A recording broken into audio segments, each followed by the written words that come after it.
மாற்றத்தை விரும்பாத சிலரு, பழைய கட்சிக்கு தான் நாங்க ஓட்டு போடுவோம்னு சொல்ற சிலரு விஜயை பார்த்து ஒரு கேள்வி கேட்கிறாங்க. அது என்னன்னா, தமிழகத்துல பிரச்சனை நடக்குன்னு சொல்றீங்க. ஓகே, இவ்வளவு நாளா எங்க போனீங்க?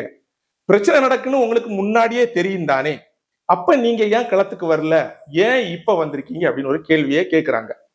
இந்த கேள்வியில இருக்கிற நியாயத்தை நம்ம இப்ப பார்க்க போறோம். ஒருவேளை இப்படி வச்சுப்போம், ஒரு 15 வருஷத்துக்கு முன்னாடி இல்ல 20 வருஷத்துக்கு முன்னாடி எப்ப தமிழகத்துல பிரச்சனை இருக்கு? சரி, ஒரு 20 வருஷம் போடும். அதுக்கு முன்னாடி இவங்க நல்லாட்சி பண்ணாங்கன்னே நம்ம நினைச்சிருப்போம். 20 வருஷம் முன்னாடி ஊழல் எல்லாம் தொடங்குச்சுன்னு வச்சுக்கோங்க. 20 வருஷத்துக்கு முன்னாடி இந்த விஜய் அரசியல்ல வந்தா இதே இப்ப பேசுற இந்த வாய்கள் எல்லாம் என்ன சொல்லி இருக்கும்னு திங்க் பண்ணி பாருங்க. நான் சொல்றேன் என்னன்னு. எதுக்கு இவன் எல்லாம் அரசியலுக்கு வரான்? இவனுக்கு என்ன தெரியும்? ஒரு படம் நடிக்கல, 2 படம் நடிக்கல, அதுக்கு முன்னாடி இங்க அரசியலுக்கு வர்றான். முளைச்சு 3 இலை விடலன்னு இதேதான் பேசிருப்பீங்க. அப்போ ஒரு மனுஷன் எப்ப அரசியலுக்கு வரணும்னு நினைக்கிறீங்க? அதுக்கு முன்னாடியா? ஒரு 18 வயசுல வந்திருந்தா நீங்க ஏத்துக்கிருப்பீங்களா விஜய் அவர்களை? அதுக்கு முன்னாடி வரணுமா? அப்போ பிறந்து புதுசா குழந்தை பிறந்த உடனே அரசியல்ல வந்தா ஏத்துக்கிருப்பீங்களா?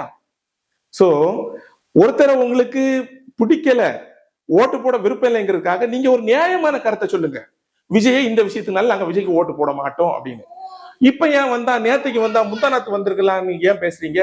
இதே உதயநிதியை பார்த்து நீங்க கேட்பீங்களா? உதயநிதியை இவ்வளவு நாள் எங்க போனான்? பிறந்ததுல இருந்தே அவன் அப்பன் கூட தானே இருக்கான்.